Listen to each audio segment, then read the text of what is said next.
The only thing we have to Beer. is Beer. itself. Beer. So many choices. Only no function beer well without. Woohoo! Beer!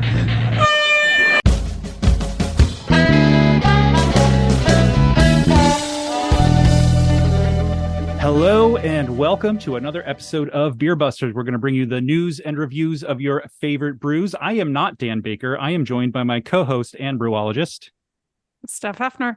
And I am the reportedly demented and always fermented Wayne Baker. Unfortunately, Dan couldn't join us tonight. So once again, I'm trying to keep everything in order as we go through tonight's episode. It's sure to be a good one. And I'm confident he will be back with us the next time around. A little bit of housekeeping to get out of the way. I think I may have forgotten to do this last time I was left to host the show. You can follow us on the internet. We are at Beer Busters on Instagram and Threads, and I believe TikTok. And we are Beer Busters Podcast on Facebook and on YouTube, Beer Busters Podcast at YouTube. Of course, you can go to beerbusterspodcast.com to check out the last 10 years of things that we've put on the internet. You can add /shop to the end of that URL and get some cool merch. And of course, you can go to patreon.com/beerbusters to get access to all the behind the scenes perks and help support the podcast. There's lots and lots of content on there from mostly the majority of the last 10 years on there as well. As little as $1 a month gets you in the door there. I think that is all the things I normally have to say at the top of the show. So without further ado, let's get down to business. We have joining us from Barra, Brava Brewing Company in Chicago, Sebastian Aguirre and Adrian Aguirre. Thank you so much for joining us tonight, guys. Now, before we move any deeper into the conversation, one thing that strikes you as soon as you go to the Barra Brava Brewing website is your incredible love for soccer. Yeah, absolutely. And all things soccer. And I love the origin story and how that's all sort of tied in. So I guess to start, to get everyone to get to know you, what led you guys to opening Barra Brava Brewing, and what got you guys into making beer in the first place? Well, for me, when I first started getting into beer, I was actually in grad school at University of Illinois, Chicago, UIC. And I was I just finished my first year, and I wanted to do anything but make art. So I just wanted to do something that was just like kind of, therapeutic and just something that was almost like a step-by-step thing that I could just follow. And one of my friends who was in the program with me said, well, why don't we try making beer? And we did it, and I loved it. And I kept doing it even after when I graduated. Matter of fact, one of my final pieces in art school had to do with making beers and like drinking with friends and stuff like that. That was like my final project, and actually it went over pretty well. And then I got into this place called Brewing that allowed me to learn more about. It was a retail spot, right? So we were able to sell like hops and stuff for home brewers. So the idea was, well, maybe I'll just get an employee discount and just keep on brewing at home. Right. But then it just kind of kept going, and I was brewing so often there and at home. And then my friends started asking for it at their openings and at their parties.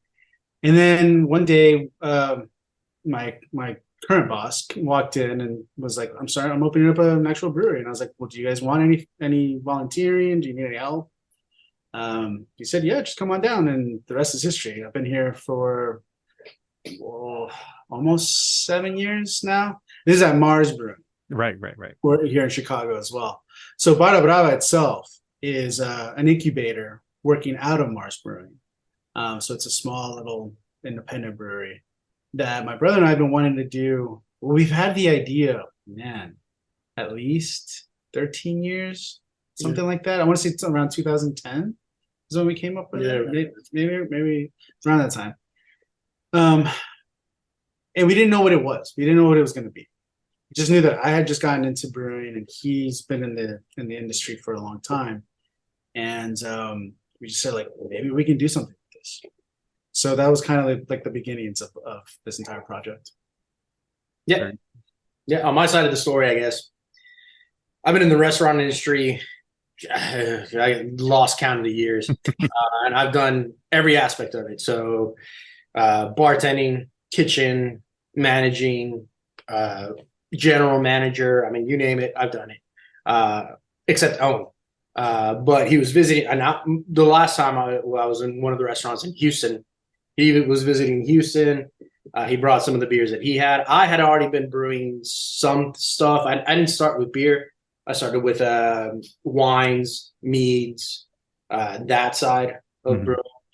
Totally different process, totally different way of doing things. And I started with a couple of friends back in Houston. When he came down to visit to Houston, he brought a couple of beers that he had already been making, home beers, home brewing. And that's kind of when I was like, you know what, this is actually really good. And you have to understand, right? So this is Houston, Texas, probably about 13, 15 years ago. Back then it was Bud Light, Miller Lite, Coors Light. Yeah. There was no double dry hop hazy. That shit not that it didn't exist. It not only did not exist, it didn't fucking fly. Like, no, it was. People would have looked at a hazy and been like, what the fuck is this? Some people still do. Yeah, like, why is this beer cloudy? Like, what is this? And you explain to them, nah. And this was back then, right? Now, granted, I think Jester King had gotten a good foothold at the time, but they were kind of one of the only ones that people knew about from Texas at that point. Yeah. So yeah, anything outside of the basic, the classics, the classic big breweries, that didn't exist. But when he brought over some of the stuff that he made, I was like, oh yeah, we can do this. Like this, we can make this happen. And then it became a decision of like, well, who's going? Are we going to do this in Houston? Where I was kind of like, I don't know if people are ready. Or are we going to try and do this in Chicago, which is super competitive?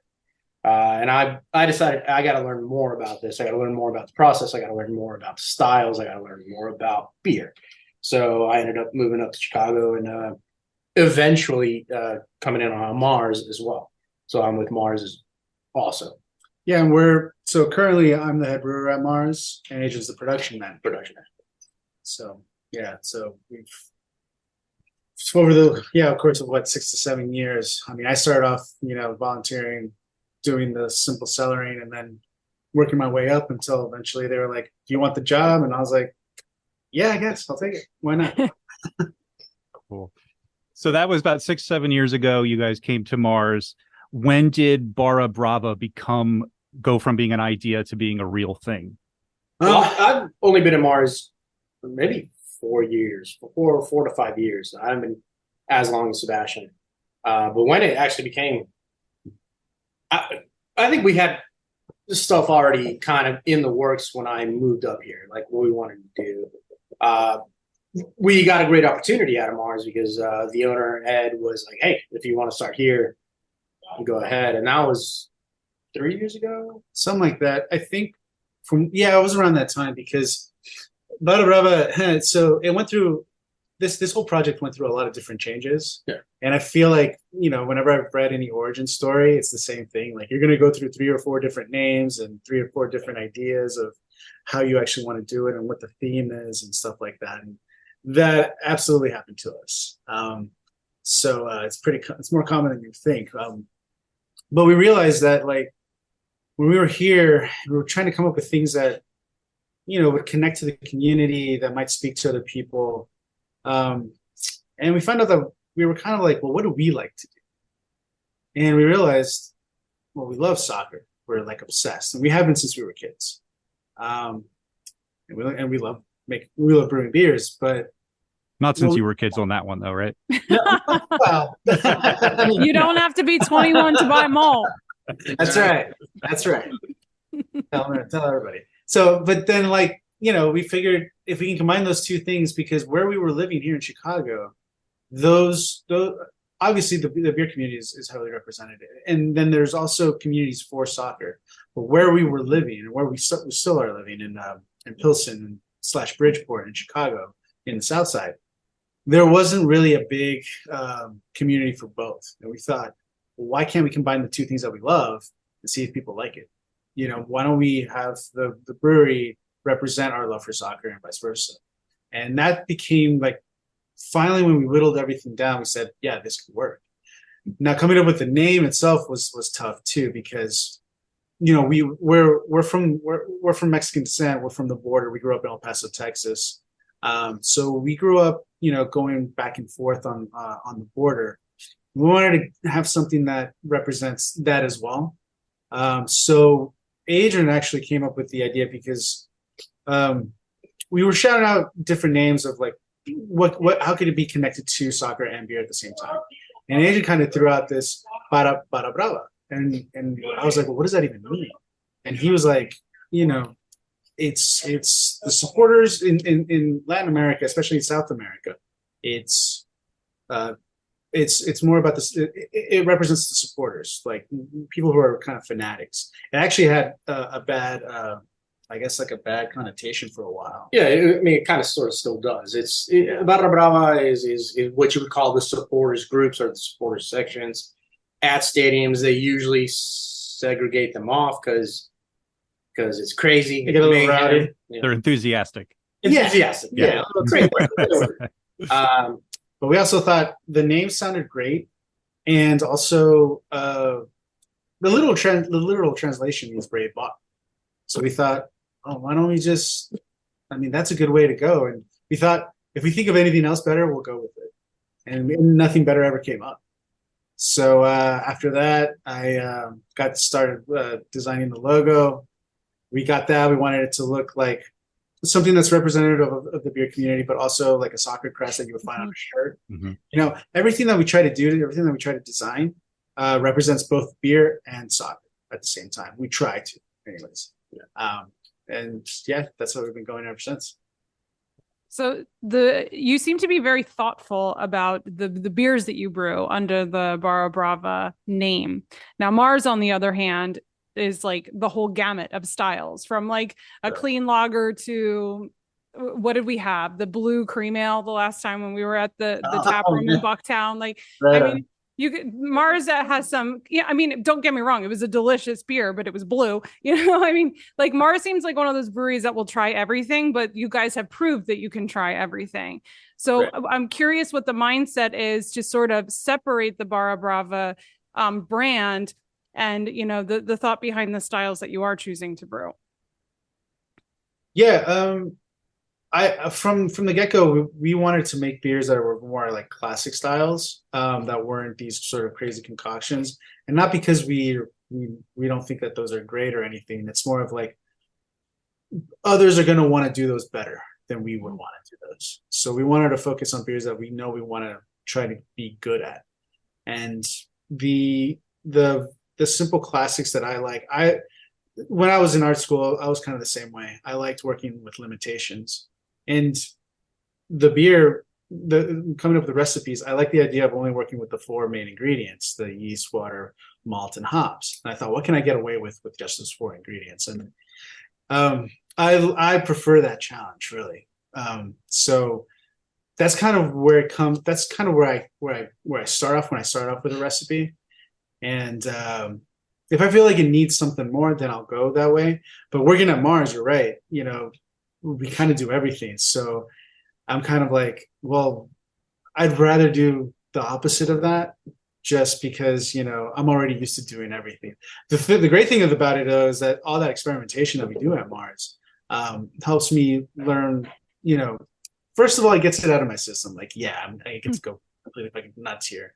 But also, I learned so much of what not to do, of what I wouldn't want to do, what I would like to omit, why something, a certain process might end up as a great result, but it's kind of a pain in the ass to go through to get that result, stuff like that. And if anything, it more backed up my position of, yeah, let's just keep things simple. And also, at the end of the day, it's more of like, what does the average soccer drinker want? What soccer watcher want to drink? And when I'm watching a game, I'm just drinking regular light lagers or a simple ale or a dark stout, you know, something simple. I never reach for the crazy blue cream ale, you know. So I think it has its own audience, and it's more of like, who's our audience, really? Right. Yeah. Yeah, you also have a lot of people who are already the soccer world has been around for over 100 years. Mhm. It's not new. It's not something that's just been introduced. It's just been introduced, and it's just grabbing traction here in the United States. But worldwide, it's been around, and then every location has the beers that they drink. The Kolsch or whatever, the Belgians. How their Belgian style. So everybody's kind of used to what they drink when they watch their matches. And of course, being Chicago, there's people from all over the world. At the same time, at Mars, which I love making, you run the gamut, you run the whole spectrum of, you're making a classic like 5%, 4.5% lager to here's, a 9-10% cryo flare, it's triple dry hop, blah, blah, blah. A 9% beer for 90 minutes, yeah, you can have one or two is not bad, but then you're watching 4 games all day and you're talking about 9% beers all day.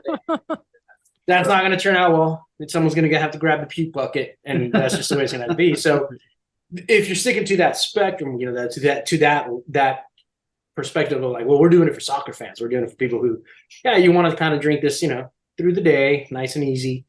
You want that 3% or that 4% or that 5% that's going to carry you, through several heartbreaks and headaches and. Not till the end of the day do you want to start throwing things at the TV. Hopefully the occasional victory celebration as well. Yeah. Those are fun. So the classics kind of lead us to being able to, lighter beers more for the soccer fans or someone who's just going to, hey, I'm just going to sit here and I'm going to steadily, enjoy the sports. And not have to worry about, oh, wow, this is this flavor profile. Not that crazy flavor profile. Yeah. Which isn't a bad thing because trust me, I love making the Berliner Weiss. I love making that 2 wet brew, the blue tealish. Came out teal, little teal. Well, we're working on it. We're working on it. Turquoise, We're going to get blue. But you can't imagine how difficult it is to make a truly blue beer. Yeah. Mhm. It's really hard. Practically impossible. Without the shortcut of just using dye, right? Like, Yeah, because you want it to be a blue beer that also tastes really good and doesn't leave that obnoxious aftertaste that a lot of colored beers do. We're gonna get it. We're gonna get it. I mean, I kind of like the teal. It's really pretty. It was. Oh, yeah. It was a pretty color. Yeah, What it was actually really pretty. Yeah. No, it was nice. Yeah, that one was fun. So I get the connection, wanting to make fairly straightforward traditional beers for the intention of serving them to people watching sports in general. I imagine that's the kind of beers you go to. I'm not a big sports guy. I have the full disclosure. I know next to nothing about soccer and not much about any other sports. So sorry about that. But I am curious, is there a lot of crossover in the world of soccer fans with like craft beer fans? Is there, or is it a lot of like macro drinking among soccer fans? It's, we thought about that also. It's funny. I would probably say no, but in this city, yeah. Okay. I think this city has such diversity that people are. It actually makes sense that I like soccer and of course I like drinking great beer. Like why not? But you wouldn't think it would actually. You wouldn't think like the average sports fan or the average soccer fan, especially, would care what kind of beer they're drinking. A Miller Lite's fine, right? That'll get you through or a Guinness will get you through the day watching. But get you through the 9 innings. No, yeah, but when we actually host soccer parties at the tap room or anything like that, we go through. We'll offer a couple of varieties, and people will drink whatever. There isn't a standard, which was actually kind of surprising. I mean, our first beer that we came out with that hit really well was the number 10 that's out right now, the our Mexican lager, and that one is doing really, really well. Mostly because it's a simple beer and it's what you would want to drink when you're watching a game. But we've had some red ales and we had like a wheat ale, a Belgian ale, stuff like that, and those were doing well too. Not as well as this one, but that's expected, but better than we expected, for those other styles. So, there isn't a way to pigeonhole, like they're only going to drink this. But we definitely kind of tested the waters and said, maybe they will only drink this. But no, it was we were happy to find that people don't really care. They'll drink it. If it's good, they'll drink it. Right. Yeah. It doesn't matter. Yeah. And do you find, or are you hoping to maybe take some soccer fans who maybe are craft beer curious, but not like really into it, and sort of use the soccer to sort of then bring them in and, talk a little bit more about the beer on the other side? Yeah, definitely. We're trying to bridge those gaps because there's no reason why you wouldn't want to, enjoy a fantastic beer instead of just an okay beer when you're watching a game. And if you're just a beer drinker who's not into soccer, well, hopefully you can come to our watch parties and see the ambiance and the atmosphere and how crazy people go over these games and be like, well, shit, there's something to this. Maybe I should get into this. Like, that's how you win people over, right? So yeah, definitely. I'm just curious because there are some very passionate soccer fans. So in the city, first of all, is there a soccer team in Chicago? Yes. Yeah. Okay. Yeah, So when you're having these soccer watch parties, pretty much everyone is cheering for the Chicago soccer team. But we actually show more EPL. So more the English Premier League. okay, that was my next question, because I know there's a lot of European soccer, and especially like you said, like 4 games in a row. I'm assuming you mean the World Cup. I was in Germany and watched a World Cup game several years ago, and everyone was cheering for Germany, of course. But in the US, we don't seem to have that here. It's not like everybody cheers for the US soccer team. Everybody seems to have a variety of teams. So I'm wondering what the dynamic is during these games when not everybody's cheering. You guys also have the Cubs and the White Sox, so I'm sure there's a lot of that within baseball as well. Yeah. That's the fun part. So that's the chaos. The chaos of it is the fun part. There's no, so like when we watch EPL here, or when we show some of the games here, or we do the viewing parties, we'll start with the game at a certain time, simply because some of the games are like at 6 a.m. or at 5 a.m. People aren't going to show up. They're just not going to show up for that. And if they do, it's hardcore. It's a big game, like at Clásico for Barcelona versus Real Madrid. You might have turnouts for that. But the fact that there is no actual focus, like, oh, we're only going to watch Chicago Fire, or we're going to watch the Red Stars. That's kind of what I've seen as a fun part, because we'll get fans from Arsenal, we'll get fans from Manchester United, we'll get fans that are Wolverhampton fans because there's some weird American attachment to that. If there are American or Mexican players playing on those teams, fans will show up to watch those games. So like right now, Pulisic, which I'm sure you've heard of, he kind of just moved teams. And you have people that just follow the player instead, which is really strange if you're a traditional, I guess what would now be considered a traditional soccer fan. With America, with the United States getting involved, it's changed a lot of definitions, and it's changed a lot of things. So usually you don't follow the player, you follow the club. But some players now, because United States players have entered European leagues and European teams, it's kind of changed that. There are some people that just follow the player. Messi is also a perfect example. Ronaldo, people will follow Messi or Ronaldo. Yeah. But for us here, we get fans from every aspect, and that makes it fun because there's a lot of shit talking. Yeah. As long as nobody throws fists, that's fine. Usually it's fun. Usually it's the rapport, the talking shit, and it's been fun so far. None of it has been horrendous or awful, which it can get. It can get bad. Some of the rivalries, the historical ones especially, can get pretty brutal. But so far it's been about the beer, and it's been about the fun aspects of the sports. We haven't had any of the major issues that we know are there. Simply because we've been following since we were kids.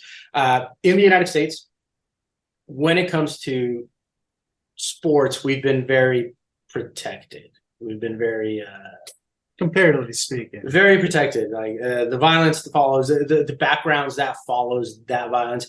Some teams, like for example, you'll have Catholic teams versus non-Catholic teams now, or even within the Christian sects, the Christian groups. You'll have them rivaling each other and it can become violent. It can start wars. It has started battles and so forth. We have not had that issue. Everything has been fun. Everything has been in good times. And although I lost track of the original question, the sport aspect of it has been great. We've had a good turnout with it and a lot of fun with it. Yeah, we've for the World Cup that we just had. The Women's World Cup, yeah. It was the Women's World Cup. We had a really good turnout. Most of them were going for the U.S. When the Men's World Cup was around, well, I guess last winter. Yeah. We definitely hosted some of those games. I noticed, for example, I think it was the U.S. versus France game, I want to say. And we had a mixture of everything. People going for the U.S., people going for France, or maybe it was England. I can't remember. But there was pockets in the tap room of people going for their own team. There wasn't anything like, any negative or anything like that. It was more of like, if somebody cracks a joke or something like that. But I think that's kind of like part of the American sort of like culture of sports, is that it's just a game, whereas it's not serious. Whereas like in Latin America or in England, it's part of your lifestyle. It's like, this is going to determine if you're going to have a bad week or not. If the Bulls lose, well, that sucks, but there's another game. Over there, it's like, nobody talks to me for the rest of the week. It hits home. It hits deep. Yeah. So like that's kind of how we grew up understanding sports, but we also understand sports growing up as Americans in this country as well too. So I just want to say it's funny being in Philadelphia and hearing you talk about sports fans being worse outside of the U.S. I mean, I totally. Is it really that bad? Okay, maybe. But like I've heard stories, and like I said, I'm not a sports guy, but I've certainly heard stories. Just scratch all of what I just said. Philadelphia, Pittsburgh, like you always hear, like, oh, and they're flipping cars and stuff like that. Well, okay, you won or you lost or whatever it may be. But it trust me, it's different. Like here, teams move because that's just the capitalistic nature. Say money, yeah. The city's not giving me enough money, and I'm a billionaire, so I'm just going to move the team. And for the most part, the fan bases kind of have to deal with it, and like there's not much you can do about it, right? Like it's just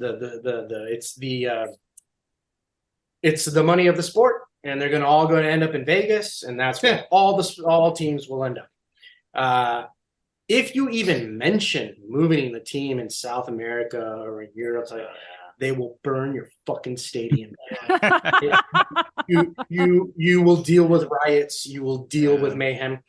You will have a severed pig's head put on your door as the president. You will learn that is not going to happen, whether you like it or not. Like it's very rare that you hear like, oh, we're gonna move the team. No. Happen. You have to be very careful saying those words outside of the United States. Like, oh, we're just going to move the team. No, you're not. It doesn't go over so well. I wonder if that's because in the United States, like all of our sports are very like self-contained. Like we have the World Series, and there's like one or two Canadian teams, and that's it. In baseball. Yeah.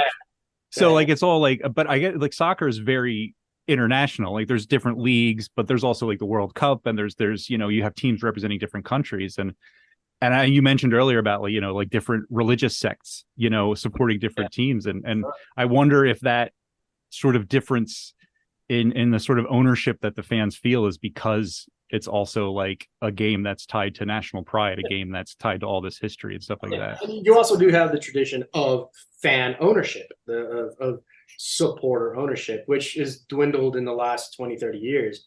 But originally, a lot of the teams were owned by the fans, by the people that went to games, by the people that bought the tickets. Eventually, that slowly started changing. In Germany, that's a whole different thing. That's a whole different conversation because they still have the, the 51 rule. So it's technically in Germany, those clubs are still owned by the fan bases. They're not technically owned by ownership. Italy has some of that. That's a whole other conversation. And then France has its own thing where the state owns most of it. So it's all different. Whereas here it's franchise sports. Even the owners don't really own the teams really. And MLS is actually a very good example of that, especially early MLS, where the company, the MLS, the company would tell the players where they're going to play. You're going to play here. You're going to be designated to this club. You're going to be designated to this club. They own a franchise. The big quote is that it's a Mickey D's, it's a McDonald's. You own it, but you don't own it. Right. So, yeah. And that's very different from the rest of them. Very different. Yeah, I get the impression that the way sports culture and like also like the economic and just structure of it in the United States is fairly unique in the world. I think we do sports a little differently than anyone else. Yeah. It's bleeding in though. It's other owners from other, they're learning it quick. And then the Saudis have caught on very quickly, and the Qatari group have caught on very quickly. And so they're just buying sports. They're literally buying sports. Yeah. So first of all, I am so attracted to the passion you guys have for soccer. And this is something I know very little about, maybe a little more than Wayne, but I love when we learn new things. But I do want to, there's one thing that I definitely want to make sure I ask you guys. And I feel like this may be the good time because of the soccer banter going on. Yeah. Brava TV on Twitch. Oh yeah, that's a whole different world. Yeah, we tried. Wait, ours, Barra TV, ours, or the other Barra TV stuff that was on there? Because there's 3 of them, I think, and one of them is actually, I think, an Argentinian group or something like that, and then they show what it's like to be like at the games and so forth, and that gets a little chaotic. So if it was us that we were trying to start this like soccer thing, if you saw us, that's okay. If you saw the other one, then it's not us. That was not. Yeah, well, there are other beer busters out there too. We've had to deal with that. Yeah. Well, tell us about your Twitch channel. What do you? Well, I mean, as soccer fans, there's you go on YouTube and the like, and there are a lot of podcasters talking about having conversations about soccer, and we just realized that whenever we go out to the bar, my brother and I always just end up talking about soccer. Like it's inevitable. And I think we were at a bar at one point. We were having a really good conversation. We realized talking. Yeah, we disagreeing, whatever. and we realized, well, this should just be the show. It's just 2 guys talking about soccer. Like it's pretty simple, and it's been done. But mixing that with talking about beers as well. Why not? Why don't we just have those conversations? The technical aspect of it was always very kind of like a pain in the ass for us. Yeah. Why does OBS always fail? Yeah, it's always crash. Like it's stuff like that we were just kind of like there's so much more that we need to focus on. Yeah, we didn't have the time and pay attention to, that we didn't have enough time to dedicate to it. But we finally found some people who actually know how to work it better than we do. And so hopefully in the next few weeks or so, we'll be able to pick that up, or at least add to it. Or maybe it won't end up on Twitch. We're still trying to figure that out. The thing is that we pitched this to our boss, who also owns a radio station called Lumpen Radio. Oh. And here in Bridgeport in Chicago. And we kind of threw it out there. It's like, because they don't have anything on sports, let alone soccer. And we thought, well, would you guys let us just talk, give us a half-hour show or something, and we'll just talk. And they're like, no, we're not going to do that. But they're like, we'll give you a show in between shows, which is like maybe a 7-minute segment to go in. And we're like, yeah, we'll take that. We can do that. We can recap in 7 minutes and yell at each other for that amount of time, for sure. Yeah. And we did that for about a year and a half or so. And then COVID happened. So everything shut down after that. It never really picked up again. But we had a good time doing those because most of the times we went in like 10 minutes before, we're like, what are we gonna talk about? We have no idea. And we were just kind of like, well, this happened, let's go. And it was fun. It was kind of like improv. It was just let's see what happens. And there was no like editing. There was no well, let's reshoot this. It's like, this is your 7 minutes. Hopefully that's good enough. Bye. On top of that, it's soccer, right? It's football. There's drama every day, Yeah. every day. Like today, for example, I don't know if you've heard of what's going on in Spain with the women's. Yeah, that's chaos. So basic, live on air for the world to see sexual harassment, which is what it was. That's the way I see it. That happened. Now that guy's mom is locked herself up in a church and she's going on hunger strike till the rest of the world realizes that her son isn't a weird creepo. Yeah, and it's kind of like that's soccer, man. And it's to us, it's like, well, yeah, like that. Yeah. That totally makes sense. But I guess it's like kind of blowing up right now out of Spain, and we're just kind of like, well, yeah, that's just how those sort of dramas make sense. Like, of course, that's going to happen. Part of the game. Yeah. So, and that's kind of how the fact that this sport can do that to us and just bring that sort of a emotion out of us is part of why we always loved it since we were kids. And it's funny because the rest of our family doesn't like soccer. My brother and I are the only ones who came out liking soccer since we were kids. My current my girlfriend right now, she when I first met her years ago, it was in 2014 and we were about to watch the World Cup, and we had just started dating like maybe a week or so before, and she came up to me, she said, "Do you watch the World Cup?" And I said, "I've watched every game of every World Cup since 1986." And she said, "This relationship's going to work." Because it's like, I didn't know if you like soccer. If you didn't like soccer, we were going to have to break up for a month because I'm going to watch the World Cup. And I was like, I'll be there, babe. Don't worry. Nice. So, it's just ingrained in us now. And it's just how it's always been. Cool. So is your vision for this beer brand to eventually have like a big beer pub with huge TVs just dedicated to like soccer and beer? Like, is that was that the original vision even? Yeah, I think originally we wanted something, like similar to like a simple sports bar or something like that. What I've always thought of, what I've always liked is when we traveled, we went to Spain years ago, my brother and I with our family, and we really fell in love with like these little kind of like intimate not soccer bars, but like old man bars is what we call them. And just these old timers being there, eating their tapas, watching the game, and just enjoying life. I thought, why can't we do that here? Like something similar. So it would be something that would be intimate and supportive of the community. We're very community based. That's kind of like one of the big thing that we want to do, and that's also the influence from working at Mars, because Mars is the same way. Yeah. So, that's kind of how we've always envisioned. Not something that's like a huge like corporate sports bar, but something that's, we hate to say it, but it's one of those things of like, if there's a soccer game, but people want to watch a baseball game, they're gonna have to find another bar because we're that dedicated. Yeah, this is who it's for. So yeah, it's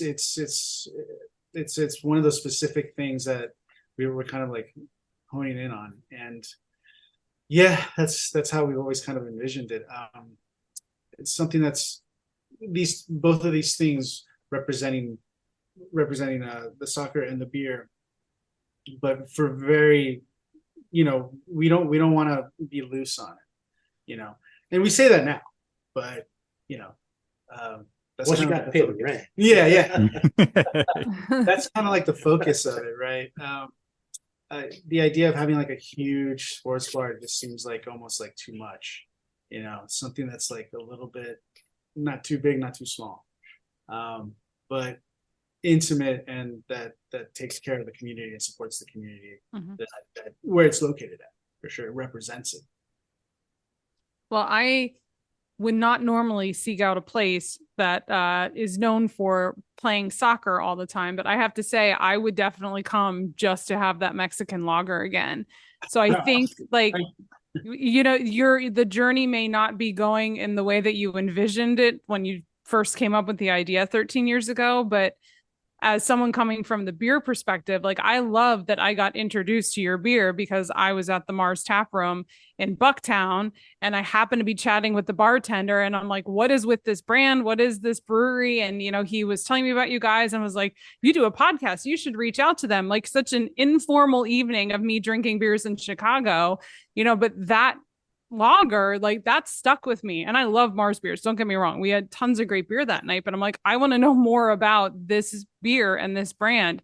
And now I feel like I would go to a soccer bar and be like, yeah, I'll watch a game if I can drink that lager again. So I think the idea is so cool because you can get two very, very different communities to sort of come together and share their loves, like these people that really love soccer and they'll drink beer, and these people that really love beer, and sure, I'll watch a soccer game, and just bring those communities together. Like it's such a cool idea.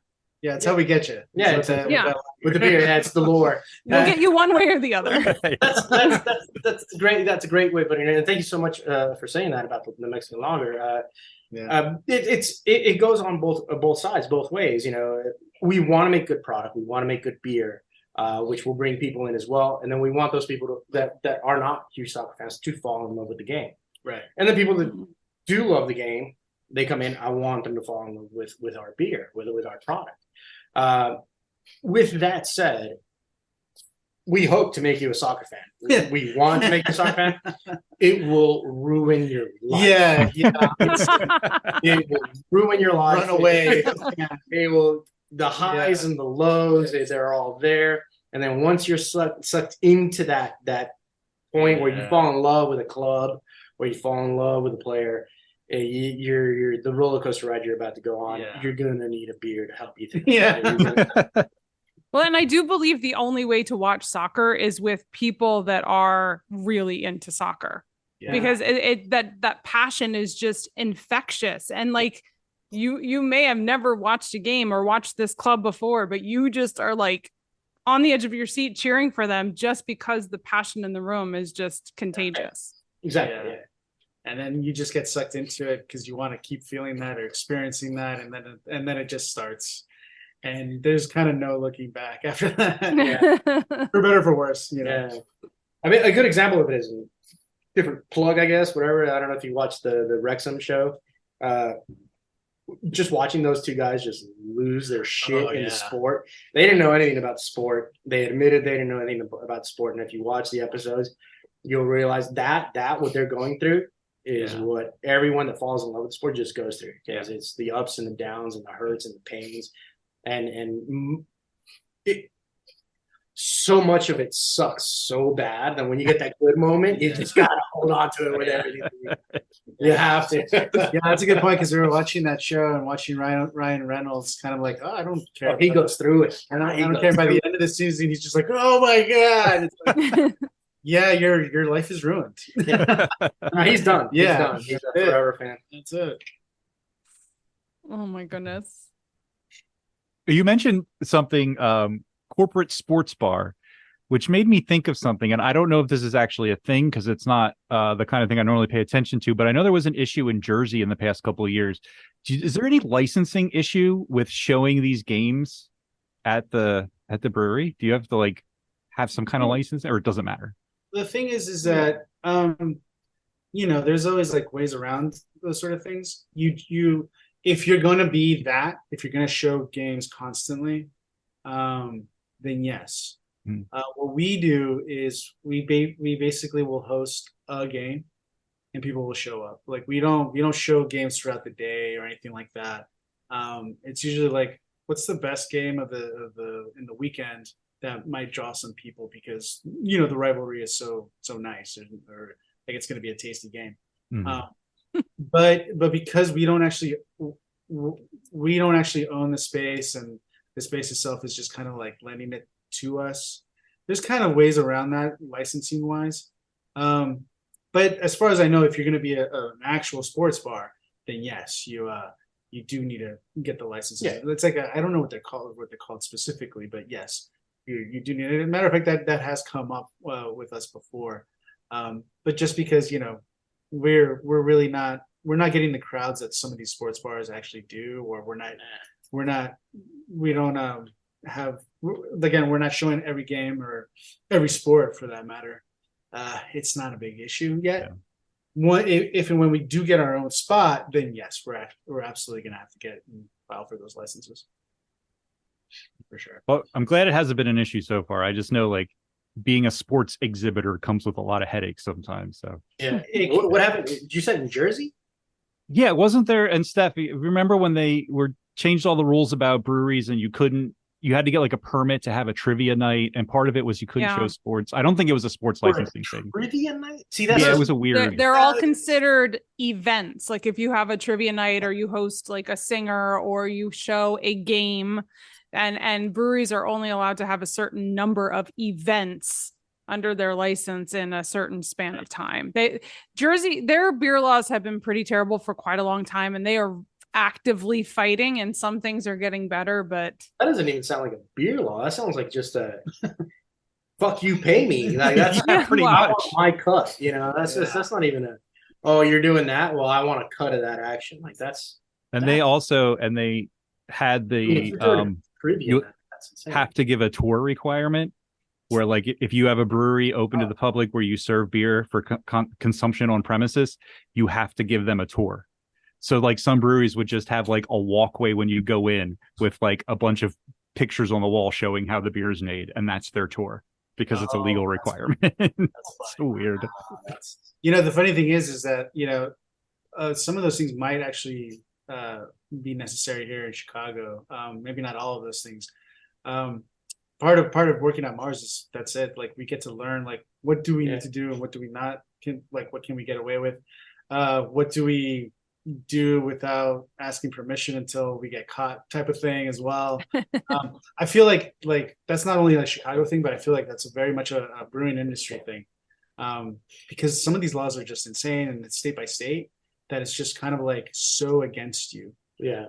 That you're kind of like, well, you're forcing me to quote unquote avoid this entire thing and see what I can get away with until I get caught, Yeah.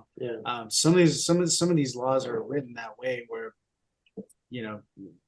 it's almost impossible. Like why I'll just go sell insurance. Like, why am I even going to try and open up a bar or something? Yes. Yeah. I mean, to me, the brewery tours, has always been a weird thing. Even before I was in brewing, like, hey, do you want to go on the brewery tour? It's like, no, I don't want to see how the magic happens because I don't want to see how the magic happens. I like magic. And then you're also walking people through what is an industrial production facility. Mm-hmm. You have tanks that are pressurized. You have caustics. You have acids. You have slippery floors. You have yeast. You have hoses attached to things. You might trip over something. It's like, how is hey, come on in with your sandals and your t-shirts and eye protection and none of that, and just let's walk through here. Like none of that makes sense to me. Like if it was forced by the state, well then are they also going to force like OSHA standards on the people that are going down there, which you should have? Like it's not they're not incredibly dangerous spaces to be, but they're also not the safest spaces to be. It's not the tap room. You can be in the tap room nice and safe having your beer. Yeah. Or you can be, hey, careful with that acid. It's at one pH. You don't get it on you. Like, it's a weird thing. I don't want them walking down there. Yeah, I don't think they forced tours on us yet. Yeah, but we'll see. Yeah, yeah, and I think like a lot of those, it's a lot of it comes from like old puritanical and like those sort of rules where like alcohol is just like heavily regulated, but a lot of it comes from other industries too, and it's just like protecting the restaurant chains in the area and protecting like the big corporate sports bars that you mentioned, and a lot of these laws are lobbied for by those groups at the expense of the small breweries and stuff like that, which I think is the case in Jersey. Can't get away from the politics. Yeah, I mean it makes sense. I mean it's a way to compete. It's a way to keep the competition at bay. Yeah, absolutely. But that said, I'm glad you haven't had to pay any licensing fees yet to show your games. No, yeah, No, it's coming. yeah, it's It's gonna coming. happen. Yeah, we did hear something about that. It was, we wanted to like put like dartboards up and change some stuff up, and apparently there is like a gamer's license that you Yeah. have to have. So if you have dartboards or can't remember what else it was. that Similar you to have the to have. events Yeah, similar to license that you're events. talking about. It might even be called the same thing, but yeah, we have to get a license to like have a pool table and all of that good stuff. So yeah. Speaking of all of that stuff, I am kind of curious to dig in a little more just to the specifics of what your current setup is that you're sort of incubating in the Mars space. So if somebody like comes in, do they only get your beers on the nights when you're showing games? How is it logistically actually set up right now in Mars? So the way it's set up right now is we're producing very, very few SKUs at a time, very few beers at a time. We're basically doing 5-barrel batches to 7-barrel batches. Yeah. It is technically a Mars product.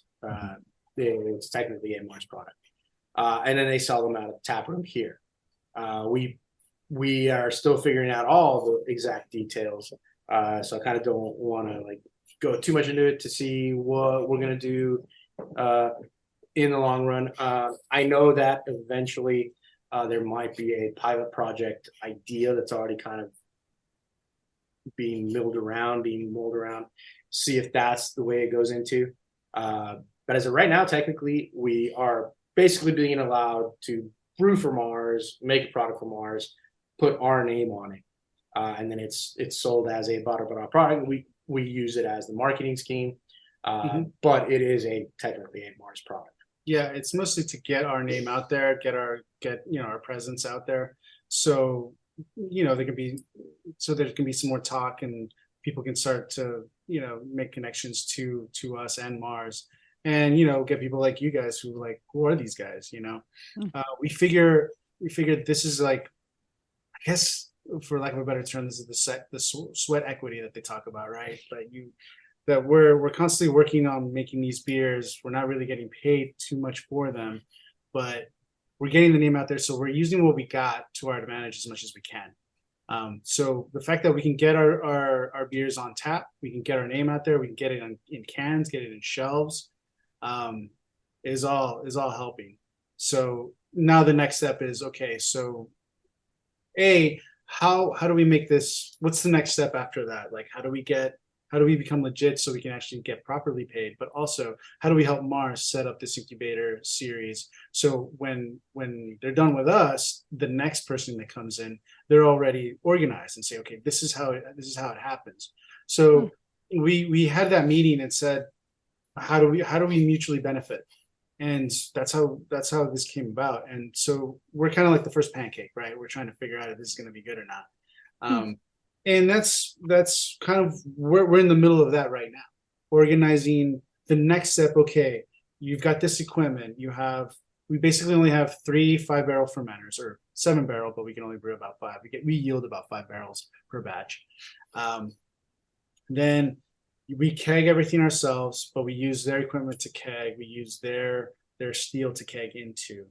Now they can distribute to whoever they want in the city. They can put it in their own tap room, stuff like that.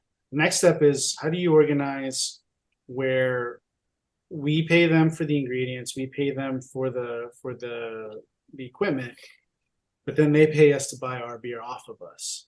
And then, okay, now we need this certain kind of license. Now we need this certain tax set up. Then the whole thing really starts. Because right now it's like Adrian said, it's just a Mars product with our name on it. So once it becomes that, what does that look like? How does it look like a company that just comes in and says, I want to use your equipment and your space, but everything, the profits are going to be mine. What is your cut? That simple sort of setup. For us, we have the advantage of course, we know how to brew.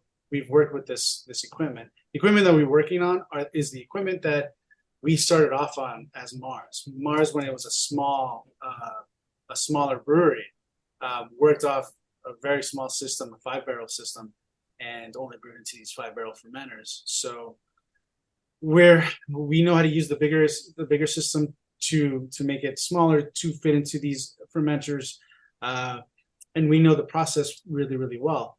So for us, it's not a problem. But if somebody comes in and they don't know how to use all this equipment, well, now we got to teach them. So Mars has to figure that out as well. So it's not so easy as like come on down and do whatever you want. It's like this all takes a lot of time. At that point, once you're teaching people how to clean tanks, how to make sure you don't infect other beers, how not to infect the rest of it. Now that's a whole other thing.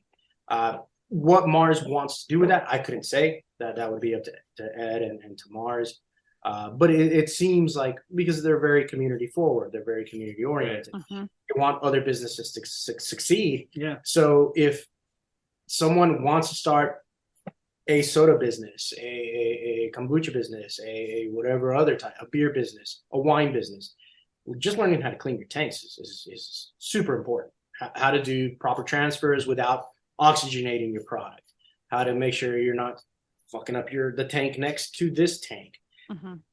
All that has to be taught, and although there are programs that help you with that hands-on and repetition of being hands-on, that I think that's what they're grabbing onto as being very important.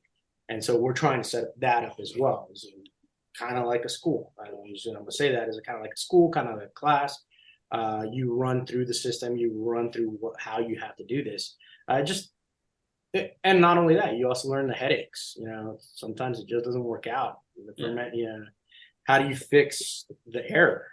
People, and to do that, once you're already invested, let's say you go into it, you put in whatever it is to open a tiny, tiny little tap room with a tiny, tiny little brewery in the back.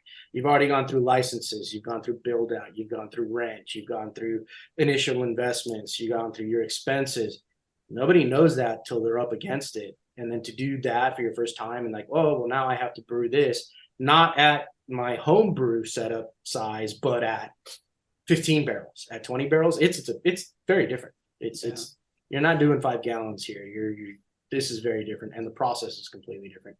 And I think Mars has it right that the community, if you're going to be in this game, the community needs to learn first. You're not just going to be able to jump into it. Yeah, and we got super lucky being able to do this out of here with the setup that we have. That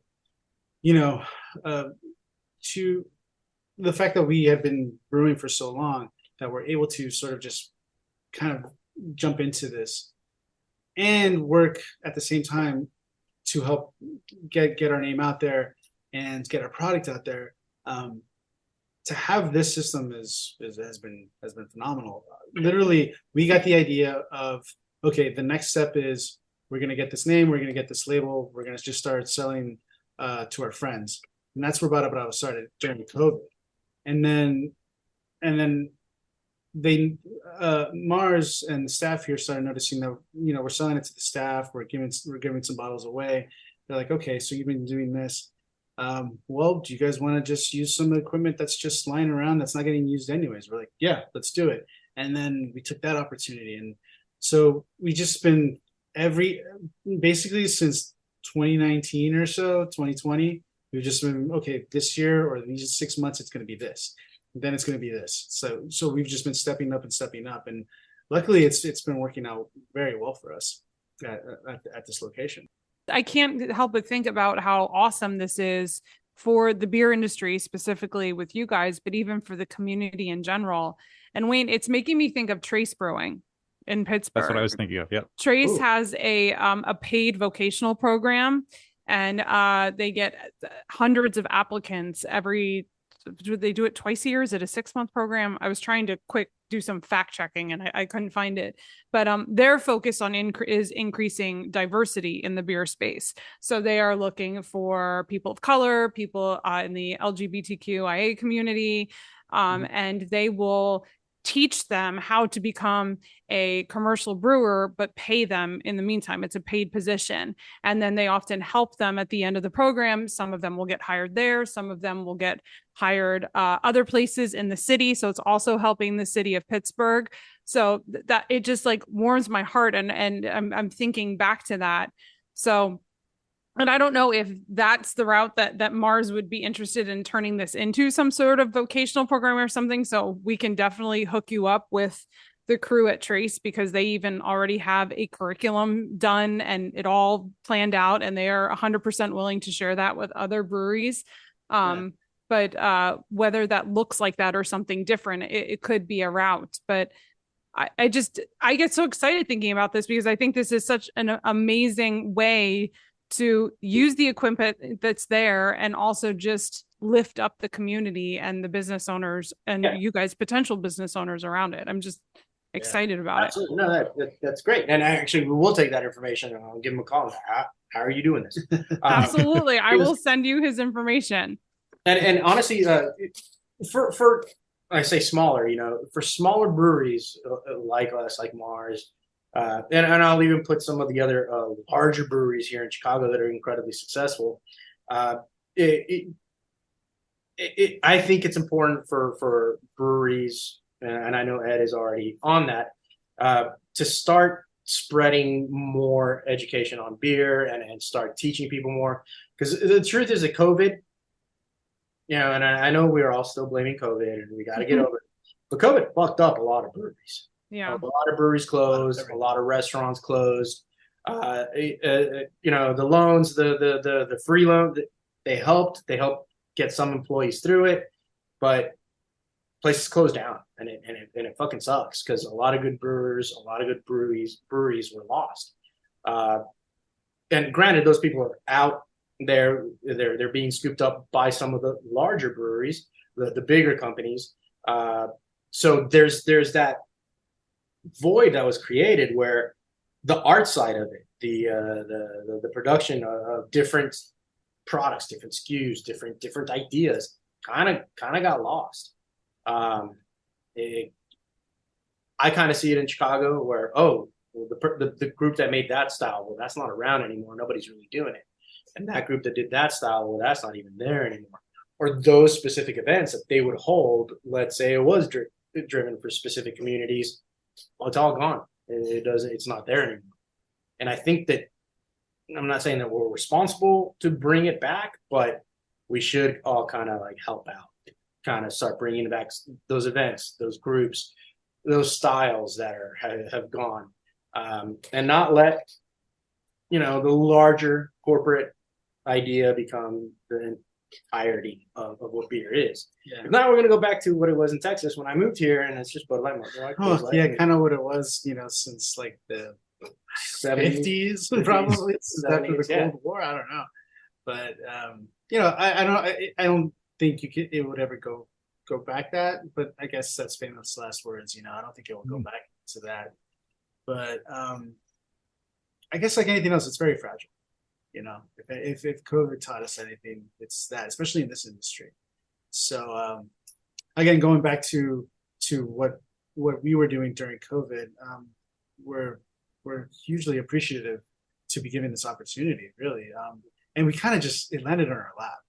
We were just kind of at the right place, right time, So for us at this point, if we were to become successful, then it would only make sense and behoove us to support the community and be a part of it, because being successful or reaching the goals that you're trying to in this industry, maybe at one point you could throw a lot of money at it and it was a little bit easier, but now it's almost impossible. It's very, very difficult. So even to be at where we're at, we're very appreciative. Yeah. And there isn't enough money to throw at it. Like, problems are so big that nobody's got the money. If you're trying, you don't. The money's ridiculous now. Yeah. It's an insane thing. Yeah. To make it, to do well in this industry, everyone's going to need help.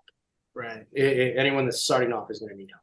Yeah. And also, the craftsmen, in my opinion, the way that I've approached it is, it keeps us on our toes, right? We can't rest on our laurels and be like, well, that beer's fine, or this recipe is going to be fine. Like we have, I rack my brains every day of like, oh man, how's this recipe going to work, or is this going to work? And you know how it is with brewing. You have to do something. You have to wait like 3 weeks to a month and see like, well, that sucks. I got to start all over again. And do you have that time? So a lot of these things are the great thing about brewing. I think why people get into brewing and become brewers is because, well, I get to make beer. This is great. Like, who doesn't want to do that? It's very, very difficult. Not just as a craftsman, but because of my background, I see it as an artist too. I think of these things constantly of will this work? Will these flavors actually make sense? Will they translate to the final end game of when you actually take that sip? To me, it's not just like I'm going to put together a simple, salad recipe or something. This is actually something that I stay awake at night trying to write out ideas, researching online, researching in my books, like just for the next recipe, and I think what's happened in the industry, I would assume would force all of us to be on at that point, which I think is great. I think that can only come out with even better products and be more competitive out there. I feel like we should take a break from all the excitement and seriousness and maybe play a game. You want to play a game? Fun and silliness. I just want to mention that the reason I ducked away for a couple seconds at the beginning of that conversation is I realized I never plugged my laptop in and it was about to die. Well, I started the evening with a dead laptop, so it's only fitting. I see in the background. Are you a Trek fan? Yes, those are TNG season 1, Riker and Tasha Yar. Commander Riker, Tasha Yar. Fuck yeah. Riker before he grew a beard, and Tasha before she died. Did he have the what was it called, the Captain Morgan stance already in season 1? I don't remember that. With the leg up. I think that's a season 1 original. Was that season 1? I think so. I don't. Season 1 is one that you don't often go back to. Come on, you gotta watch it. Like Tasha, man, Tasha. The one episode with this is such a tangent. The stop motion. The parasites and the guy's head explodes. It's like so bizarre. Anyway, but yes, I am a big Star Trek fan. Fantastic. And it seems you are too. So. I got to tell you, I was trying to Google that, fact check the trace information. I didn't even realize you were gone until I looked up and you were putting your headphones back on. And I was like, I had like a thing popped up and I realized I moved my laptop earlier and took the power thing with it. And I was like, oh shit, I never plugged it in. I'm going to destroy the podcast. I'm going to destroy the podcast. Yeah, it's just going to stop and everybody's going to be like, what the hell happened? We can always do it again. Yeah, it would be the kind of thing. Oh no, we did that once. That was a bad idea. Why? What happened? Do tell. Oh, we're recording at, which one is in Jersey? Flying Fish. Flying Dog is Maryland. Flying Fish is Jersey. We were at Flying Fish and we were recording. When we would record in person, we would do tasting segments. And some of them we would drink a lot. And we did an entire tasting segment, including sampling tequila. And then Dan realized that we weren't recording. Dan here, pausing for a quick editor's note because I wasn't there to set the record straight during the recording. We were, in fact, recording at Flying Fish, but my computer crashed and we lost the audio. That's why we had to redo the segment. Now back to Steph and Wayne and the guys from Barra Brava. And the geniuses we are, we're like, we'll just do it again. And drink it all again for real. I wish I could have been there. It would have been fantastic. Oh my God. We were way younger then. I do not think we could physically do that again. We're too doing spoiled this recording from our homes now. Yeah. We're elder podcasters. We have the stories from the past. I'd rather you say the past for me. Oh my goodness. But yes, after that tangent, do we want to play a game? Yeah, let's play a game. Play a game. All right. Normally there's music and stuff here, so just use your imagination. Uh-huh. Actually, I should say music. Actually, the music's usually added in post anyway. So Yes. What Let is us- it? Whatever the theater of the imagination. yes. Theater of the mind. Yes. Theater of the yes. mind. Theater of the mind. Theater of the mind. So it's a goofy trivia game, low stakes, no Okay. stress. All right. Do you have a license for this? I do. I've been doing it for a long time.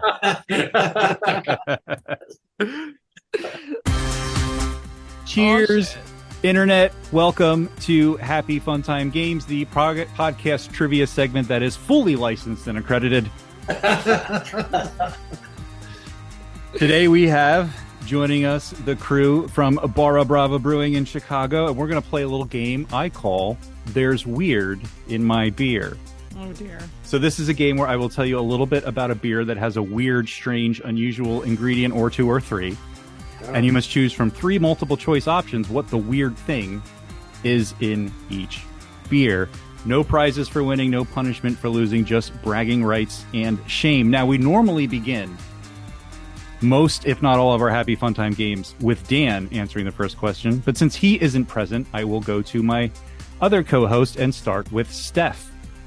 Oh, and I also forgot to mention, all the beers in today's game are from the 2023 Strange Brew Festival held at the Brewers Cabinet Brew Pub in Reno, Nevada.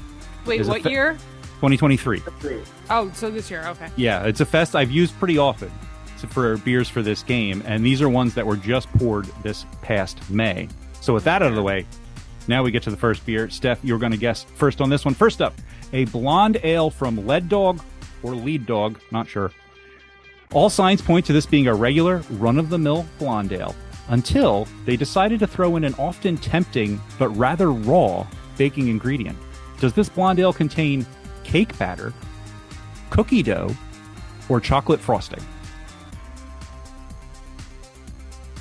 Oh. That's all three of them. Those are the responses I go for in this game. This is where my mind starts to go because I think about like why technically those are all really bad ideas. I'm gonna go with cookie dough because that's something that people tend to like to eat raw even though they shouldn't. Okay, going with the cookie dough. That's a reasonable reason to choose that. Sebastian, what do you think? I was gonna go with so it's a blonde, and what are the other two options? Cake batter, chocolate frosting. I'm gonna go with cake batter. Going with cake batter. So one vote for cookie dough, one vote for cake batter. Adrian, what do you think? I'm gonna have to go with the frosting. Okay. Oh, we all right. picked something different. A spread that's unusual. I'm gonna have to go with Everybody, frosting. It's- which means only one of you is correct. Guaranteeing one of you is correct, but only way. one of you is correct. The correct response was cake batter. Sebastian got it right. I mean, like that's the only thing that makes sense with a blonde. To be honest. Makes does sense in it air though? quotes. Does it? Does it? I'll leave it to the I mean, brewer. that's the only thing I could Leave it think to the of. brewer. I mean, if I had to choose, gun to my head, you got to put one of these three in your blonde. I'm like, I guess the cake batter is gonna go. Okay, but what kind of cake? I mean, I would assume regular, Like a Hey, Betty yellow cake? Crocker, like Betty Crocker Like white angel? cake. Yeah, Yeah, an angel cake. Yeah, angel food cake. Cake batter. yeah, something like that. What? Not Yeah, I was not thinking- I was funfetti. yeah. That I would work. go with funfetti. I was thinking the frosting simply because it's got sugar in it and help with the fermentation. I was thinking all the oils in the icing Yeah, though. there's a lot of oils. But There's a surprising number of oils in the answers to all the questions in all these games. you can say you can make that. You can say like all the oils and like that. But there's like people that throw like fried chicken in their beer. So like, Yeah. Yeah, but I don't know. for me, it's I don't think I would want chocolate in my blonde ale. That's it. That's yeah, it the, would mess up those flavors. That's the only thing that kind of threw me off. Dude. It's like a coffee kolsch. Coffee kolsch, that's hard to say. Tastes like Yeah, coffee, exactly. but very light in color. Yeah, a little weird. Yeah. Yeah, it's a little weird, a little disconnect. Well, I will say one of the things about the beers from these kinds of fests is that they're often one-offs, only brewed for the event, and that also means there's very little information on the internet to be found, and that's the case for this beer. It's called Cake Batter Blonde. It's a blonde ale infused with cake batter, I guess. I'm just choosing to believe what it says on the label. 'cause I Wait, we couldn't- don't even get to find out what kind of cake. On this, I'm sorry, on this one I could not find much You information. should have left this game up to the AI. I should have for this one. I should have asked ChatGPT to tell me how this beer was made. So I can't tell you a lot of those details, but what I can tell you is that it was served with a garnish of whipped cream and sprinkles at the festival. Oh, that much I know, and there's a picture of it on Untapped. Whipped cream and sprinkles. If it's on Untapped, it must be real. Yeah. Yes. So that one was. I don't want to go to this fest. The cake batter. It's been happening for a while. It seems kind of cool, but yeah, I don't know. Moving on, we're going to move on to our next beer of the game, which means we've come to Sebastian to guess first on this one. Our next beer starts with a raw sour ale. That's what they say. I don't actually know what that means. Is raw sour ale a thing? Sure. Okay. That's what they said. I've never heard of a raw sour ale, so I thought maybe it was just my ignorance, but I don't know. But during the crafting of this raw sour beer, the head brewer decided that the beer should spend some time with a foreign substance to get back in touch with nature. Was that grass, rocks, or mushrooms? I mean, honestly, I've done a sour ale with mushrooms, so I'm gonna go mushrooms. All right, going with the mushroom, saying that is the least offensive option. Adrian? Yeah, I gotta go with the mushrooms also. Adrian. Also going with the mushrooms. Steph, agree or disagree? Well, mushrooms. There was the rocks, and what was it? Grass. Grass. There's a theme. I don't know what rocks would do. I mean, mushrooms make sense, but they said mushrooms, so I'll say grass. Oh, okay. Bucking the trend, going with grass. Bad strategy idea. because mushrooms is the correct answer. Usually the one that makes sense is not the right answer. Usually, yes. While crafting their latest sour, Wonder Aleworks head brewer wondered what it would be like on shrooms. Ooh. The idea struck in the spore of the moment, which is what the beer is called, along with the parenthetical shrooms make you wonder. It was rested on shiitake mushrooms to give it an earthy and ethereal quality, and for an excuse to include such puns in the accompanying blurb as, is there shroom for more? Maybe. We never know just how to cap off these write-ups, even if we feel like we've hit all our points on the button. There you go. Nice. That's a good one. I like it. Plenty of mushroom puns. I like that. So a raw sour ale is a sour ale brewed to a raw wort. You can usually sense a creamier mouthfeel and a touch of umami. Oh, then the mushrooms make sense then. Yeah. Yeah, I should have read that definition first. Yeah, you should have. That would have given it away. Yeah, yeah. So because of the double entendre drug references, I was like, well, the other options have to also be words for drugs. So I picked grass and rocks. Oh, I see. Don't do drugs, kids. Stay in school. Oh, okay. Moving on to our penultimate beer of the game. Adrian, you're going to guess first on this one. Next up is another blonde ale. This one is from Sleeve Brewing Company. It includes a pair of ingredients that seem like an odd couple, with a goal to mimic two relatively well-known snack foods. Does it contain mozzarella and apples, Gouda and seaweed, or cheddar and graham crackers? Ooh. Blonde ale? To taste like a well-known snack? Two well-known snacks. And it was what with seaweed? Mozzarella. Little Italian Asian fusion. Yeah, I'm gonna have to go with the seaweed and the mozzarella. All right, seaweed and mozzarella, Steph. That was the one I was thinking too. Did you say Gouda or something? Gouda and seaweed. Well, the seaweed one is the one. The seaweed is the one I want. Yeah, You're right. I'm sorry. I said the wrong thing to you. It was mozzarella and apples, Gouda and seaweed. So you're picking Gouda and seaweed. Seaweed being yeah, I'll go with that one. Seaweed. Okay. My apologies. That was my I'm fault. also going with the seaweed one, whichever Okay. cheese that is. All right. Gouda is the cheese on that one. Sebastian, is it mozzarella and apples, Gouda and seaweed, or cheddar and graham crackers? I'm very happy to admit that I've done the cheddar with graham crackers, and it tastes amazing. So I'm gonna go with that. Wait, Well. you've done it in a beer? No, I've just done it on my couch. Just watching. Just on my couch. Just like this, I have this and I have this and I have nothing else. So this would work. You need to brew this beer, and it needs to be called Just on My Couch. Just on my couch. It's gonna have to be under the Mars brand, though. Yeah, Yeah, That's it not will. a soccer drinking beer. That's but... not Reinheitsgebot.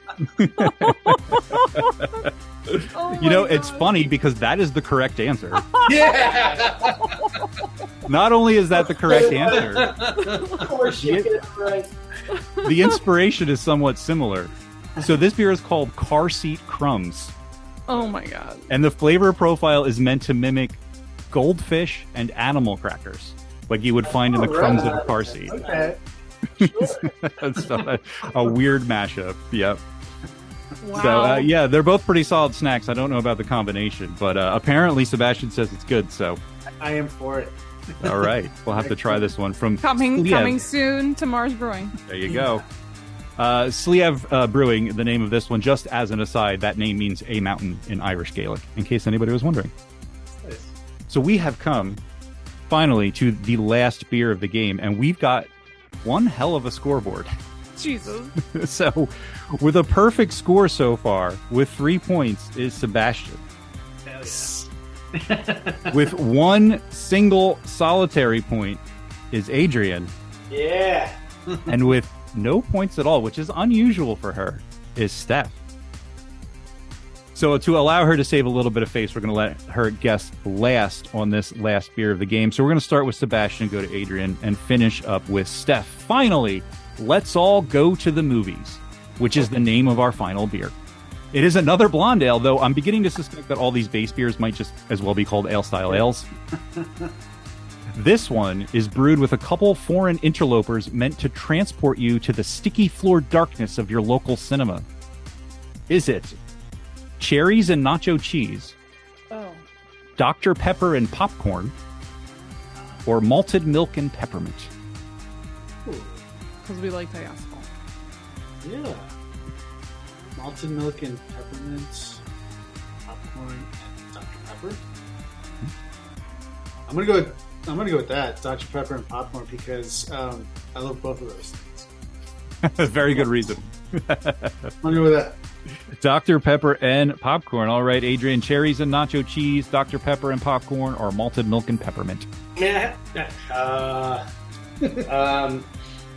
Dr. Pepper and popcorn makes perfect sense. The thing is, you don't want popcorn flavor in the beer. Yeah. You want that. I mean, You'd be surprised. You can do anything with a blonde, apparently. yeah, yeah, if it's a blonde, but it's at the same fine. time, people are over there putting graham crackers and. Been keeping track. 3 of them were blondes, and 1 was a sour ale in the game today. Yeah, I mean, I have to go with the Dr. Pepper and popcorn because that's definitely always on the movie floor. So. Dr. Pepper and popcorn. All right, damn. both have chosen that option, Steph. So I mean- my strategy was going to be to pick whatever Sebastian picked, so I at least got a point. But I cannot pick You popcorn. still can. You still can. I might be completely wrong. Yeah, I I mean, don't you know really if it's can't. because I have a very high threshold for diacetyl. I just can't. The best you can hope to do is tie Adrian with 1 point. But in order to do that, you're going to have to Thanks. guess. No. But if I get this one, I get 2 points. Right, but if you don't, But and you're she not does- going to get it. If it's popcorn, this game is dumb. Okay, this game has always been dumb since its inception. That's kind of the I point. haven't this like maybe it's because we did all this soccer talk. I haven't cared this much, and now I'm doing so terrible. I want the one with the peppermint. Malted milk and peppermint. Yeah, I'll go with that I one. hope it's nachos and cherries. Yeah, nobody wants that. Nacho cheese and cherries. It is not nacho cheese and cherries. It is not malted milk and peppermint. God it is Dr. damn it. Pepper and popcorn. What is this stupid dumbass brewery that made this beer? Well, you may have heard of them before. So no movie is complete without a soda and some popcorn, according to Wonder Ale Works. Sound familiar? Makers of Let's All Go to the Movies. They also made...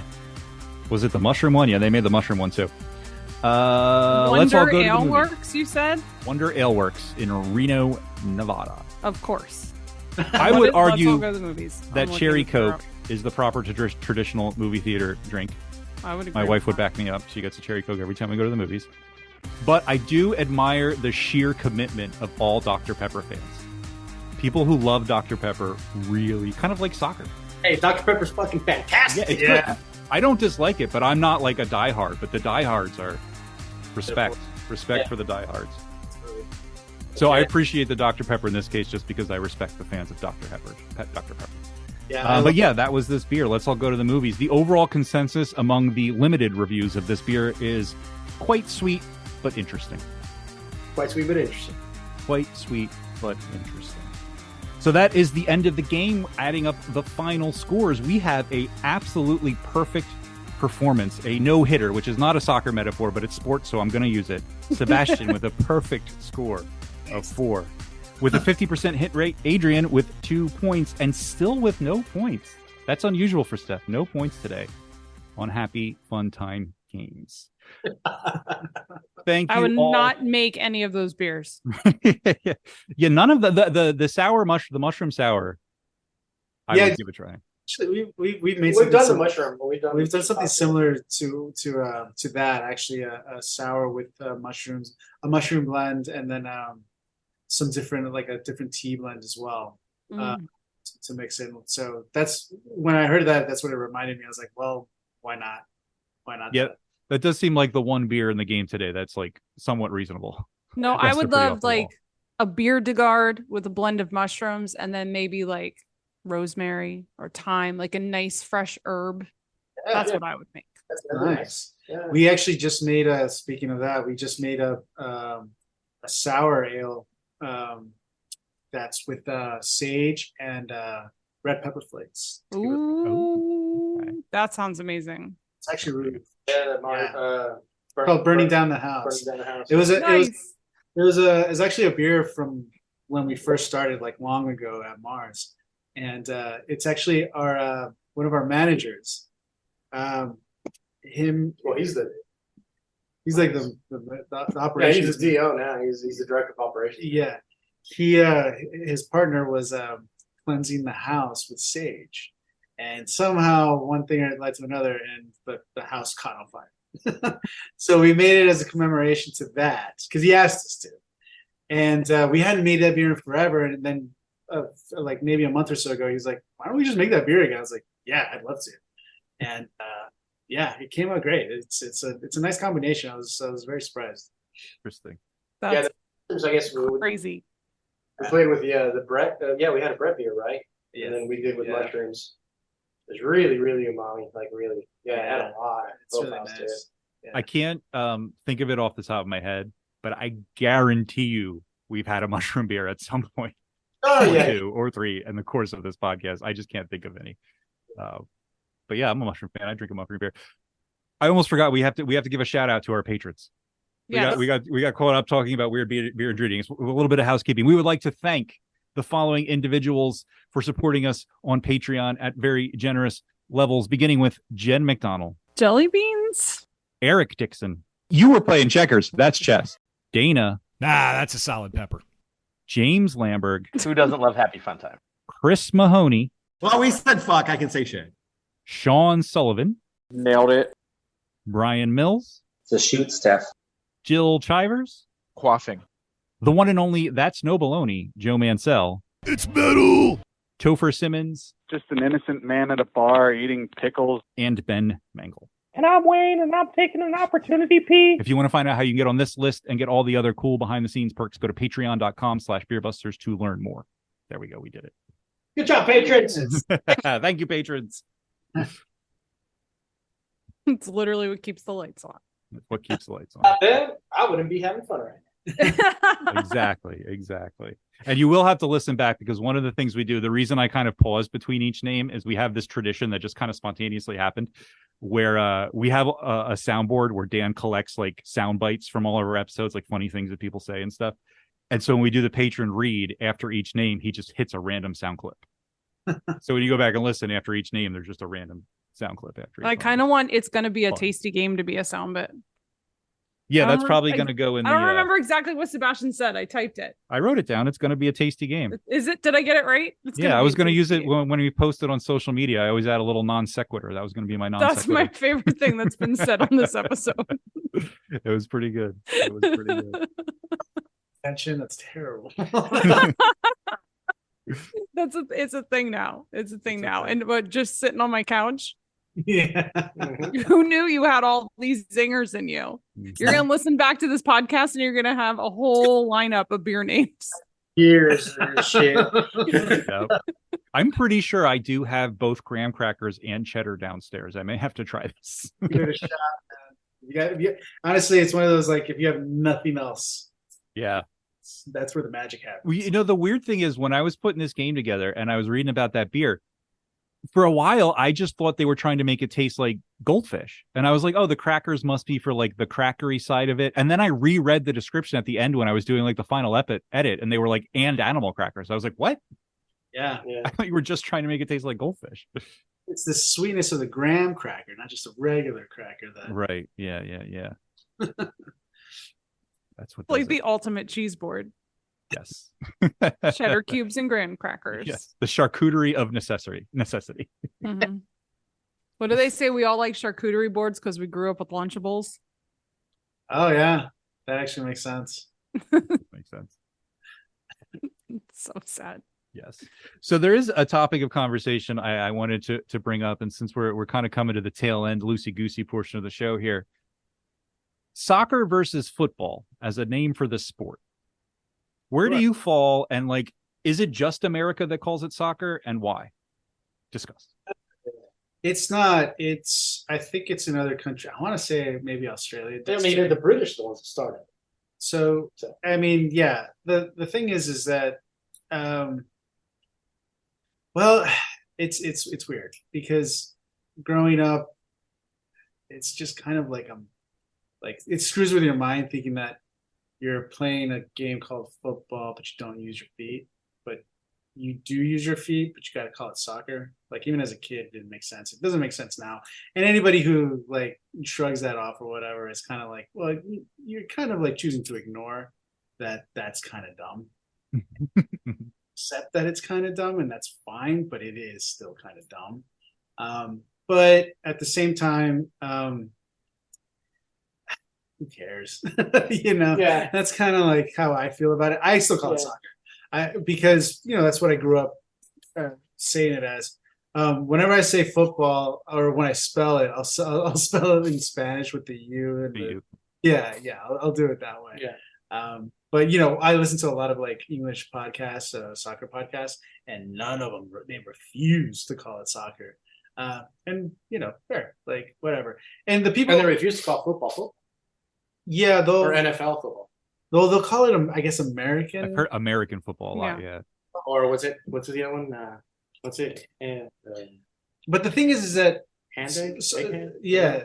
Well, I mean that's when you're making fun of it. The thing is that American football really doesn't have an alternative. Soccer and football, they have options. What's the other alternative other than you can make fun of it, calling it a hand egg or something like that. But it's like that's not a legitimate way to call it. So American football, or football as it's called here, is here to stay. Like it's never gonna not be that, So that has to be accepted too. Yeah, and then growing up on the border, you also learn because you need to understand what people are talking about. So like a grandmother would always say football americano, like American football. Yeah. Mhm. Or you would find a way to make a differentiation, how to let them know what you're talking about. I call American football, I just call it NFL now.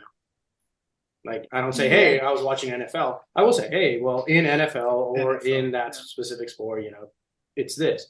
I use soccer or football, depending on who I'm speaking with, who's in the conversation. But here's the thing. A few years ago, this was like a big topic, and people on Reddit were just, stabbing each other on the phone. And it doesn't matter. We know what the fuck you're talking about. Yeah. We know, like, you say football, say soccer. I don't care. I know what you're talking about. If you say, well, when he threw the flag, I'm not gonna make a mistake and be like, oh yeah, that totally happened in a soccer game. No, it didn't happen in a soccer game. Yeah. Or he kicked that field goal. Did you see it? I'm like, yeah, I know what you're talking about. Yeah. The sports are different than us too, where it doesn't matter what word. You're not going to talk about a corner kick in American football. It's just not going to happen.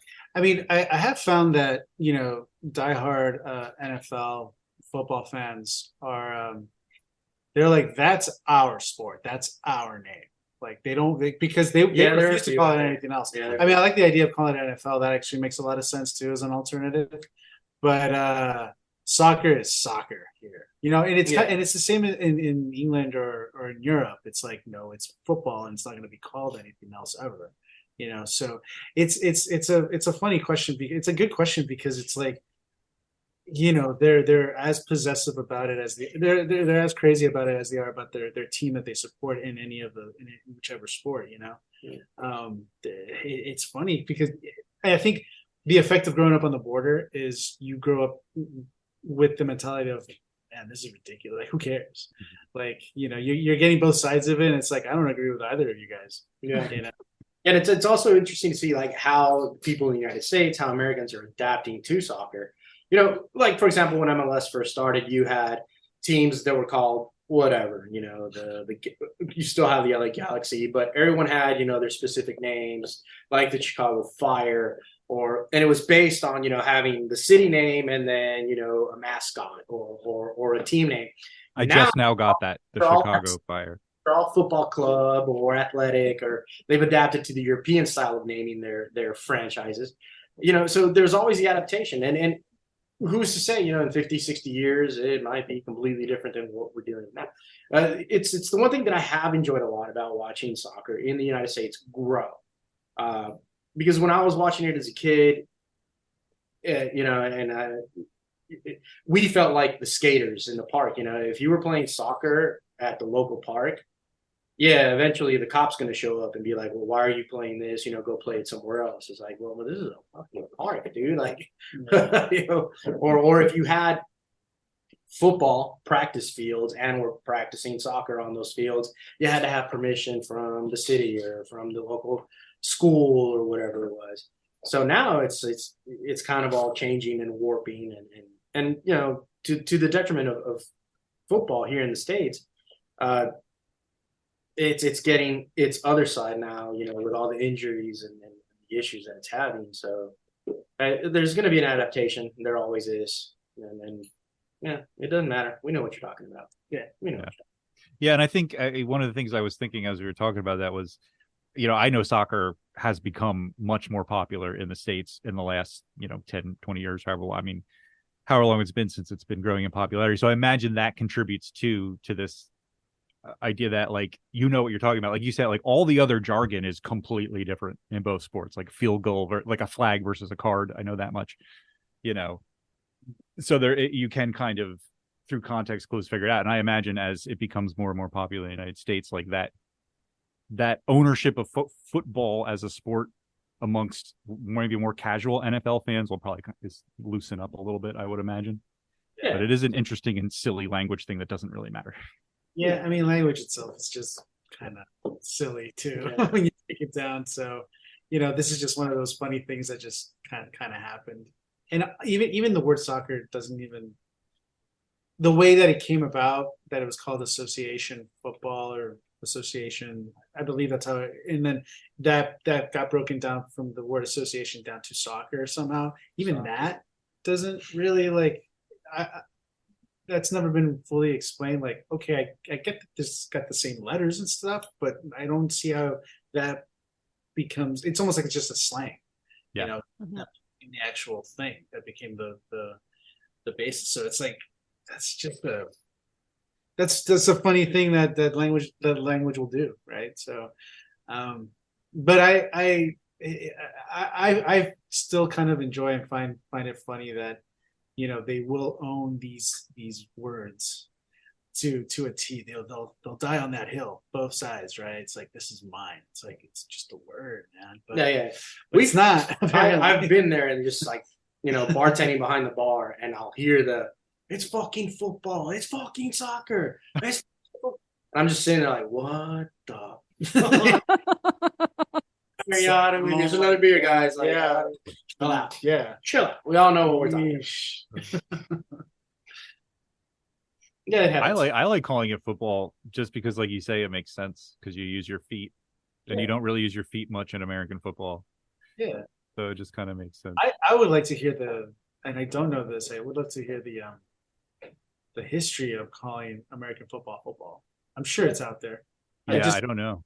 I just haven't cared enough to look it up. But yeah, no, maybe I will. But there's got to be a sports historian somewhere that knows the answer. Like it's something that probably happened, 130 years ago, 100 some odd years ago, where because of some legal terminology, or somebody had to have it written down on a contract or something, you had to make a choice on the wording. And I just stuck. I guess I'd like to figure it out too, but it's pretty funny. It's the same person that came up with driveway and parkway. There you go. Yeah, exactly. Yeah. I vote that we start calling NFL American rugby. That's rugby. That's it's similar, but it's like an American. That instead, it makes more sense, right? Like that'll never happen, but I'm advocating for it. Clubs were all the same sport, the clubs had a rugby team, a soccer team, and then whatever other sports they were playing at the time. Like now, the clubs in Europe have several teams. Like right now, the basketball, the Basketball World Cup just started, and the Basketball World Cup is fun to watch. And then people don't realize that. So like Real Madrid and Barcelona are soccer clubs. They're soccer clubs. Everybody knows them as soccer clubs, but they also have basketball teams, and they have Olympic handball teams. And I had no idea. Actual sporting club. It's a sports club. So they have other professional teams that are built on that construct, on that group, that membership group. And by the way, Real Madrid's basketball team is fucking awesome. Awesome.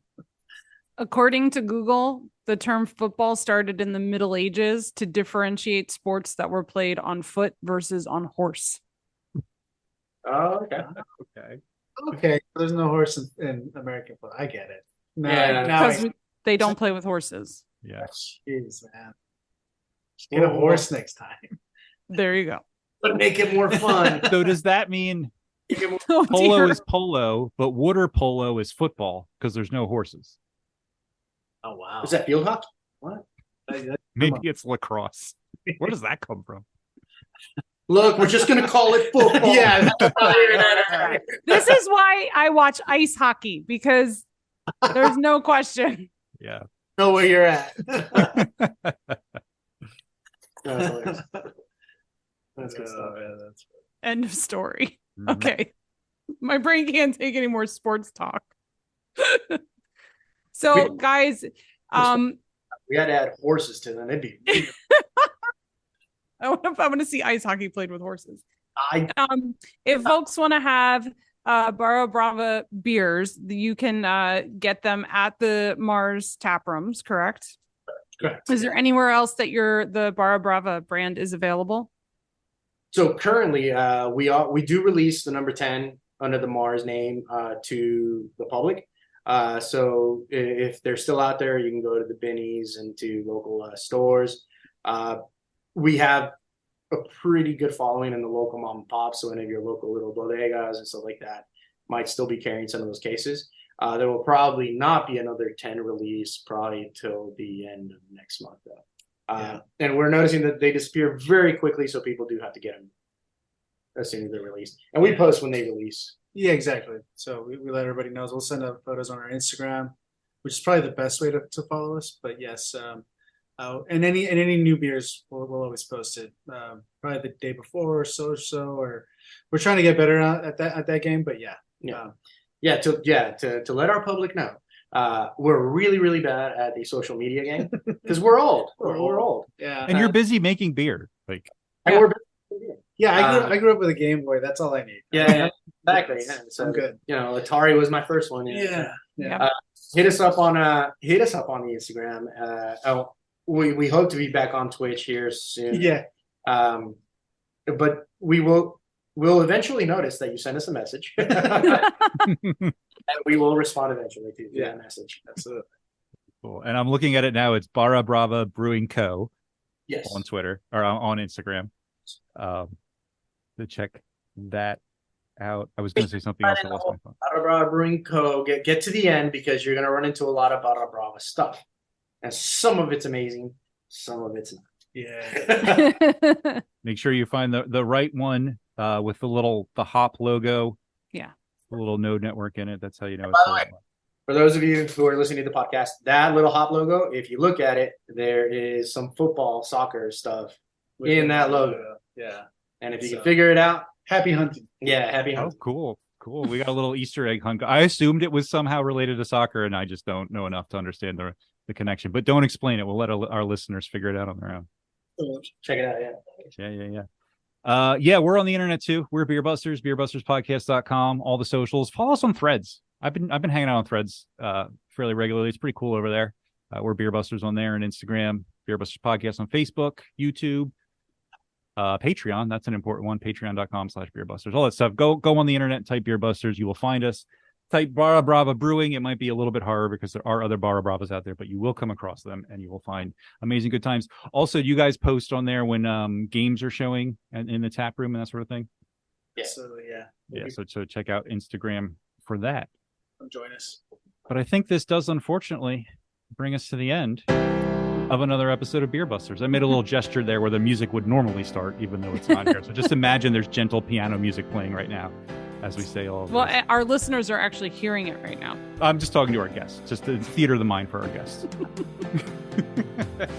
But thank you so much for joining us, guys. This has been a lot of fun.